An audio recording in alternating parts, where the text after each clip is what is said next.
बच्चों, तो आप सभी का स्वागत है हमारी अगली वीडियो में, जिसमें कि हम लॉन्ग आंसर टाइप क्वेश्चन करने वाले हैं।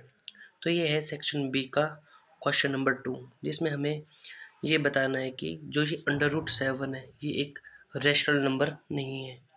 तो सबसे पहले हम जान लेते हैं कि एक रैशनल नंबर होता क्या है। तो मैं आपको नंबर लाइन के थ्रू समझाने की कोशिश करूँगा। ये हमारी एक रियल लाइन है, जिसमें कि हमारे पास अगर नंबर इस तरह से है कि 1, 2, 3 एंड सो ऑन, तो जो इस टाइप के नंबर होते हैं 1, 2, 3, 4, 5, 6, जो इसी तरह चलते जाएंगे वो हमारे नेचुरल नंबर कहलाते हैं। अगर हम उसमें 0 एक्स्ट्रा जोड़ दें तो वो हमारा होल नंबर बन जाता है। और इसी नंबर सेट में अगर हम -1, -2 इस तरीके से और नंबर लेते जाए तो वो हमारा सेट ऑफ इंटीजर्स बनते हैं। तो सेट ऑफ रैशनल नंबर क्या है? तो सेट ऑफ रैशनल नंबर हमारे इंटीजर से भी बड़े सेट है, जिसमें कि हमारे पास इन जैसे ये 1 और 2 इनके बीच में जितने भी नंबर आते हैं ये सब आ जाते हैं। वैसे ही 0 और 1 के बीच में, -1 और 0 के बीच में, इसी तरह के। तो मैं आपको एक डेफिनेशन बता लेता हूँ पहले। जैसे रैशनल नंबर को क्यू से डिनोट करते हैं, ये वो सारे के सारे नंबर हैं जो a/b की फॉर्म में लिखे जाए। और इसमें जो ये a और b है वो इंटीजर से होने चाहिए, मतलब वो इस तरह के नंबर होने चाहिए 1, 2, 3 इस तरीके के। और जो b है वो नॉन ज़ीरो होना चाहिए, क्योंकि अगर ये ज़ीरो हो जाए तो 1/0 या कोई भी नंबर अपॉन ज़ीरो वो इनफाइनाइट हो जाता है, तो इसको कोई मतलब नहीं रहता। इसलिए हमारा b हमेशा नॉन ज़ीरो होना चाहिए। ठीक है, तो मैं आपको क्या बताना चाहता था इसमें, चलो कोई नहीं। अब हमें क्या करना है, इसे रैशनल नंबर मतलब कि ये बताना है कि एक रैशनल नंबर नहीं है। तो इसका मतलब ये है कि हमें √7 को ये बताना पड़ेगा कि इसको हम इस फॉर्म में कभी नहीं लिख सकते। ठीक है, हाँ। तो फिर हम ये किस तरह प्रूव कर सकेंगे? तो हम सबसे पहले ये मान लेंगे कि जो ये √7 है वो हमारा एक रैशनल नंबर है। तो लास्ट में हम ये बता देंगे कि ये इस तरह का कोई मतलब जो हमने ये अज्यूम किया हुआ है ये बिल्कुल गलत है। तो इस तरह से हम कंट्राडिक्शन के मतलब उससे कंट्राडिक्शन की वजह से ये है √7 वो एक रैशनल नंबर नहीं है। तो आओ इसका प्रूफ करते हैं।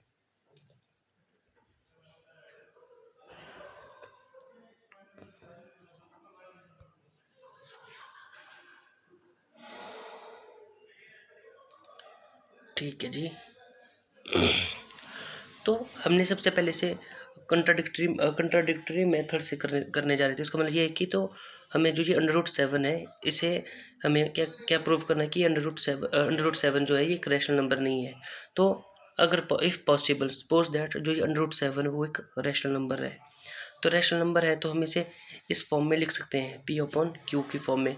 मैंने बताया था आपको कि जो ये p और q है ये हमारे किसी इंटीजर से, और जो ये q है कभी ज़ीरो नहीं हो सकता। और जो ये p और ये q है वो आपस में को प्राइम होने चाहिए। को प्राइम होने का मतलब ये है कि इनका जो मैक्सिमम कॉमन फैक्टर होना चाहिए वो 1 होना चाहिए। इसका मतलब ये है कि ये जो p और q कैसे नंबर होंगे? Prime number. प्राइम नंबर होना ज़रूरी नहीं है, मतलब उनमें से एक न एक तो प्राइम होना ही चाहिए। मेरे जैसे कि 2 और 7 ये दोनों कैसे आपस में प्राइम नंबर है, सॉरी प्राइम नहीं को प्राइम है, क्योंकि इनमें सिर्फ एक ही चीज़ कॉमन है 1। जैसे इसके फैक्टर क्या क्या है 2 के फैक्टर हमारे या तो 2 और 1 के लिए है, और 7 का भी क्या है 7 और 1 के लिए। ठीक है, इसमें कॉमन क्या है 1 1, तो मतलब आपस में क्या है दोनों को प्राइम है।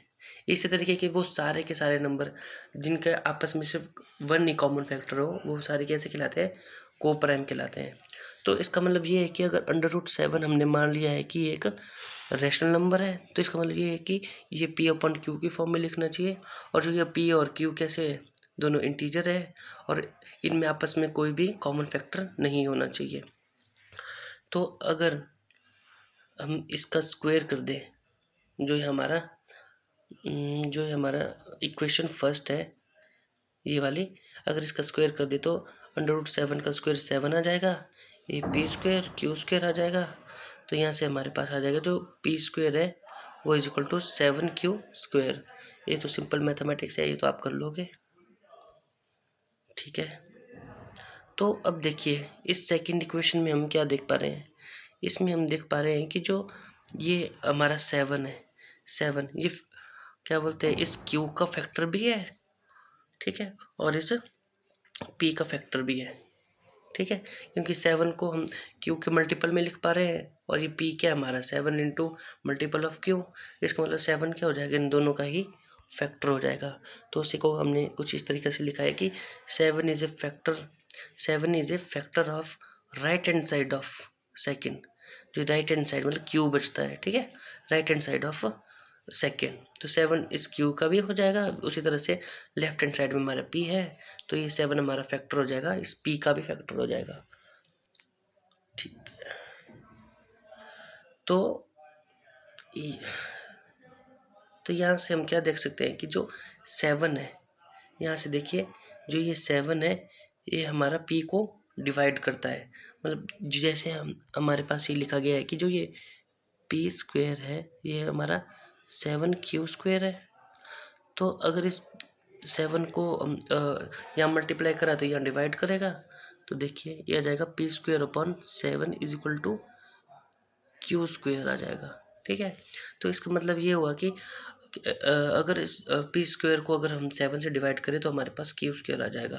तो इसका मतलब ये है कि जो हमारा 7 है ये हमारा इस पी स्क्वायर को डिवाइड कर रहा है।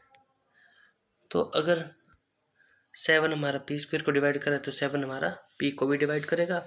आप कोई सा भी एग्जांपल लेके देख सकते, वैसे ये तो ट्रिवियल चीज़ें हैं तो आप इसको तो आसानी से समझ ही सकते हो। तो हम क्या कर लेते हैं, इस पी को क्या कर लेते हैं हम लेट 7 के, इस पी को हमने 7 के इसलिए लेट किया क्योंकि जो ये 7 है, हम ये हमारा पी स्क्वायर को क्या कर रहा है, डिवाइड कर रहा है। तो इसका मतलब ये है कि जो ये पी है हमारा मल्टीपल ऑफ 7 के रूप में लिखा जा सकता है, ठीक है, 7 के रूप में लिखा जा सकता है। तो और जो ये की है ये हमारा इंटीजर होना चाहिए। तो जो ये हमारी इक्वेशन नंबर 2 है, अगर हम इसमें इस चीज़ को पुट कर दें, मतलब पी को हमने क्या पुट करना है 7 के, तो ये हमारा आ जाएगा 7 का स्क्वायर 49 और के की जगह के स्क्वायर हो जाएगा, तो ये आ जाएगा 49 के square is equal to 7 q square हो जाएगा। तो यहाँ से हमारा क्यू स्क्वायर किसके बराबर आ जाएगा, 7 के स्क्वायर, क्योंकि यहाँ से 7 कट जाएगा, तो हमारा क्यू स्क्वायर किसके बराबर आ जाएगा, 7 के स्क्वायर के। तो यहाँ से हम देख सकते हैं कि जो ये जो हमारे पास ये 7 है ये क्या है, फैक्टर ऑफ RHS ऑफ 2। अब देखो ये इसके मल्टीपल में लिखा जा रहा है तो इसका एक फैक्टर भी होगा, तो ये के का भी फैक्टर हो जाएगा और ये क्यू का भी फैक्टर हो जाएगा। 7 is a factor of left hand side, जो क्यू है ऑफ थर्ड।